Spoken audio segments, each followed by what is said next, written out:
And then at the end of the day, I actually got right back on the road and made the 3-hour trek back southeast to Monteverde, which was the part of the trip I was really looking forward to, and for good reason. The last 40 minutes or so of the drive to Monteverde is on an unpaved road that curves and winds up into these mountains here.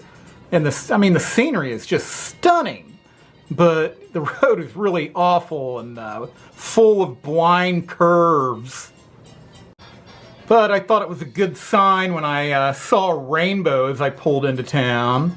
And then I got to my lodging, the Casa Ficus, which here again, not much more than paying for a hotel room. So very enjoyable lodging, and caught up in all the crazy news and stuff going on back home. It just sounded like utter chaos.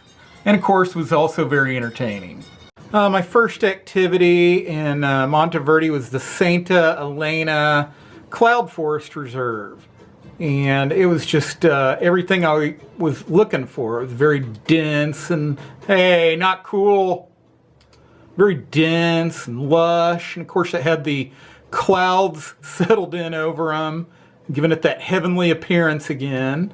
And I just enjoyed all the scenery, working my way through, taking it all in.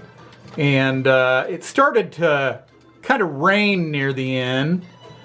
And other than that, it was just like the perfect hike.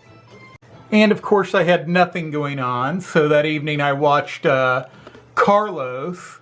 It's like a 5-hour movie or something, 4 or 5-hour movie, 5-hour movie about the most notorious terrorist of the 70s, Carlos the Jackal.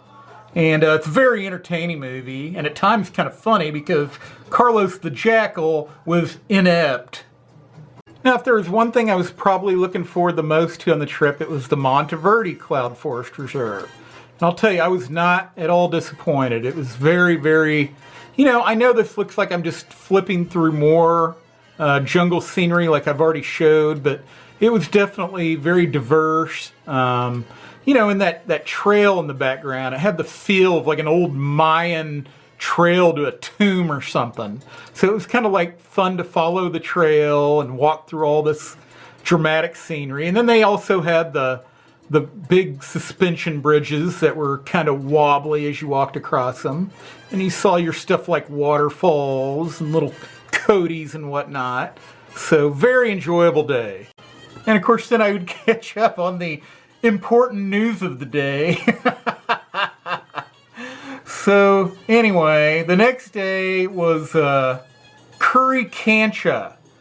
And because my hikes up to this point had been so amazing, I also would say, Curi, Cancha be as good as the other hikes? In other words, it didn't quite live up to the other ones, but it was still very pretty.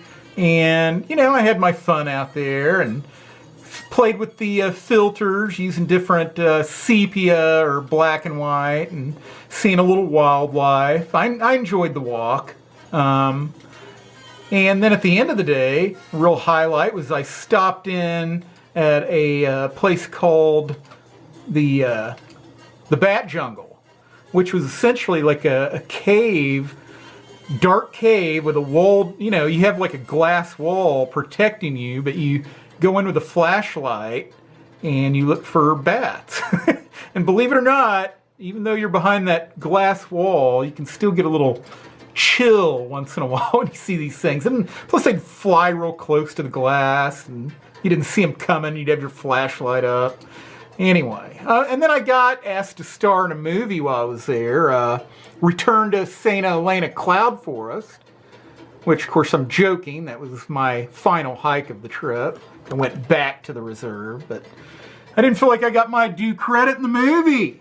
Anyway, so, yeah, I went back there, more beautiful. And after that, it was just pretty much a matter of, driving back down the road out of Monteverde, which of course is beautiful.